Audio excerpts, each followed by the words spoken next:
जय श्री राम, जय श्री हनुमान।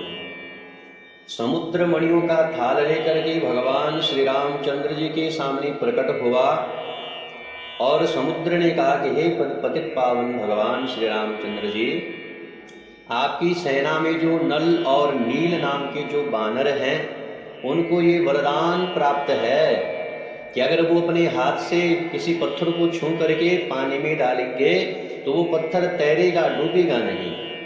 इसलिए आप उन दोनों के माध्यम से पत्थरों के द्वारा समुद्र पर पुल तैयार कीजिए और लंका जाने की तैयारी कीजिए। शीघ्र रावण का वध कीजिए। भगवान श्री रामचंद्र जी ने जब यह सुना तो भगवान श्री रामचंद्र जी गदगद हो गए और भगवान श्री रामचंद्र जी ने उस कार्य को प्रारंभ कर दिया।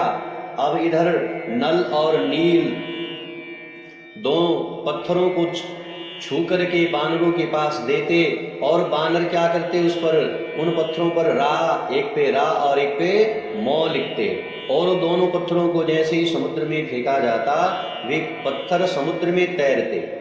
और इस प्रकार से एक एक करके, दो दो करके, चार चार करके, दस दस करके अनेकों पत्थर नल नील ने छुए और बानरों ने रा और मौ लिख करके उन पत्थरों को जब समुद्र में फेंका तो विशाल पत्थरों का विशाल समूह बन गया।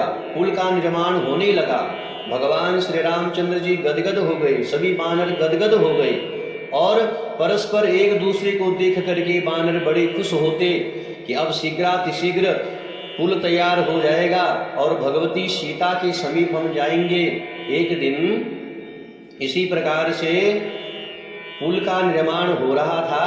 भगवान श्री रामचंद्र जी ने सोचा कि नल और नील कब तक इस प्रकार से प्रयत्न करते रहेंगे, मैं भी थोड़ा सा प्रयास करता हूँ। और भगवान श्री रामचंद्र जी ने एक पत्थर पर राम लिखा हुआ था, उस पत्थर को उठा करके जैसे ही समुद्र में फेंका, वो जो पत्थर था वो तैरा नहीं बल्कि समुद्र में डूब गया।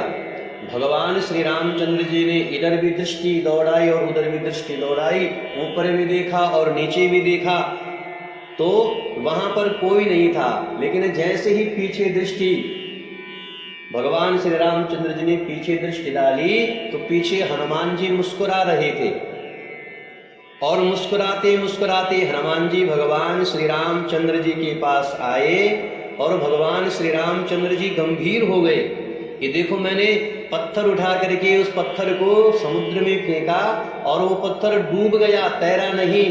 इसलिए हनुमान जी को देख करके भगवान श्री रामचंद्र जी गंभीर हो गए।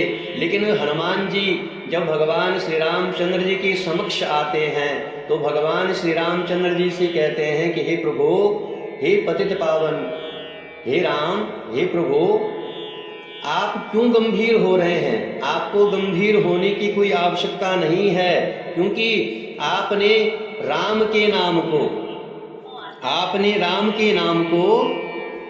नाम का जो पत्थर था उसको पकड़ करके आपने समुद्र में फेंका तो वो तो डूबेगा ही।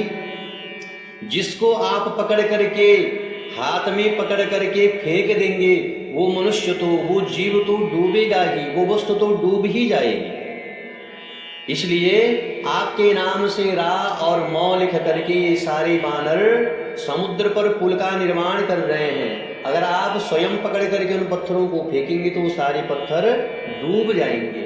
क्योंकि हनुमान जी कहते हैं कि हे प्रभु, हे श्री राम, आपका नाम ही तारक है।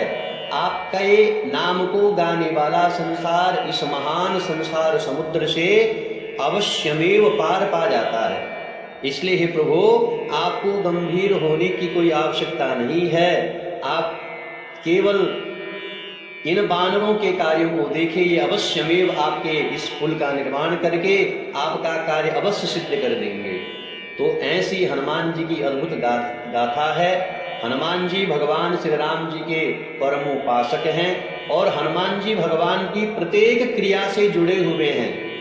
भगवान श्री रामचंद्र जी का ऐसा कोई भी कार्य नहीं है जिसमें हनुमान जी नहीं रहते हैं, बल्कि भगवान के प्रत्येक कार्य को हनुमान जी ही पूरा करते हैं।